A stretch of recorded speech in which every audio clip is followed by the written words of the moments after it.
Hello and welcome to another episode of the Calumet Wilderness with Sam Love. I am your host, Sam Love, and I have another old map for us. Let's take a look at this. This is the Indian trails and villages of Chicago and of Cook, DuPage, and Will Counties, Illinois, 1804, which is a map produced by one Albert F. Scharf in 1900 and 1901. Commonly known as the Scharf Map, it's a wonderful tool for interpreting the late prehistory and early historic period of Native Americans in the Calumet region. So, who was Albert Scharf? How did he go about producing this map? And how can we use it to interpret the history of the Calumet region? Stick around. Scharf was born in Germany in either 1847 or 1848 and he immigrated to the United States in either 1855 or 1856. Starting in 1870, we can start finding a genealogical record. He's living in the 20th Ward of Chicago with his mother and younger siblings. The 20th Ward was north of the Chicago River, south of Chicago Avenue, and east of Franklin Street. And he's listed as a store clerk. 1880, he's now on his own. He's married. He's living around the Lincoln Square neighborhood, which is a heavily German neighborhood, still is to this day. He's listed as a cigar manufacturer. There is no 1890 records. Those were burned in a fire. But in 1900, this gets interesting. So he's, again, living in the 26th Ward, and he is listed as a collector, which he is listed as for the rest of the census records that he appears in. 1910, still living in Chicago. 1920, now retired to New Trier Township on the North Shore. Very nice. And he passed away in 1930. He rests in Rose Hill Cemetery in Chicago next to his wife, Barbara. Scharf is usually described today as an amateur archaeologist, but I like the term collector. And you'll see there's this interesting reference. Another German immigrant amateur archaeologist, Carl Dilg, dismissed Scharf as merely a relic hunter. They were sometimes collaborators, sometimes antagonizers. Let's leave this in the past and get to how this map can help us understand Calumet region history.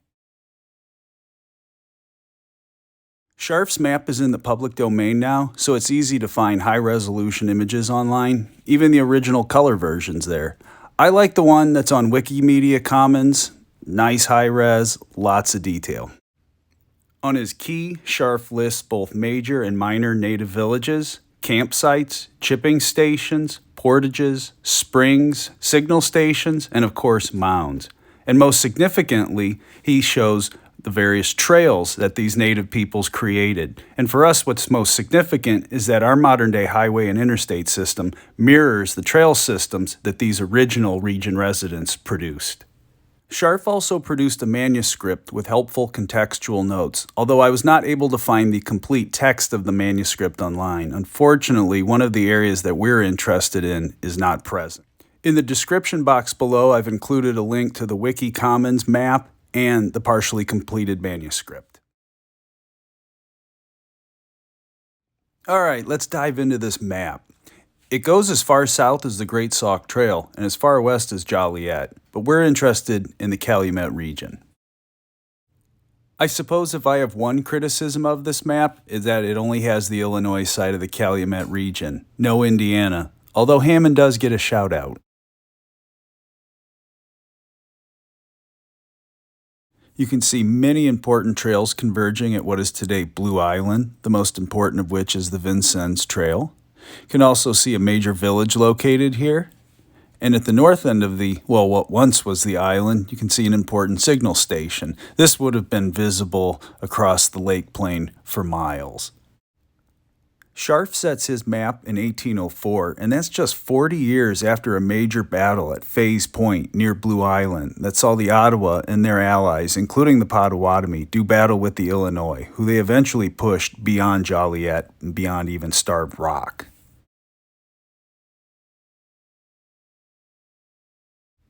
Now, if you've been watching this show for a while, you know the significance of the Thornton area. This is, of course, Wampum Lake, the Hoxie Farm excavation site. You've also got the convergence of many trails and waterways, Thorn Creek and the Little Calumet River. And you can tell this is a very important area. Unfortunately, I can't find the manuscript that corresponds with this part online. So if anybody has that, please let me know in the comments below. All of the trails through the Calumet marshes converged at a point near what is today 79th and South Shore Drive, or Cheltenham.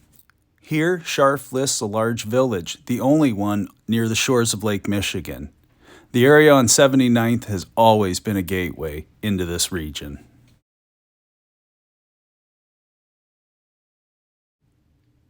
What a paradise this must have been.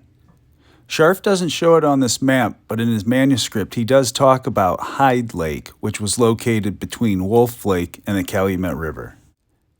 Scharf locates a village on the south bank of the little Calumet River near Thornton, and I love that it's spelled with an A here.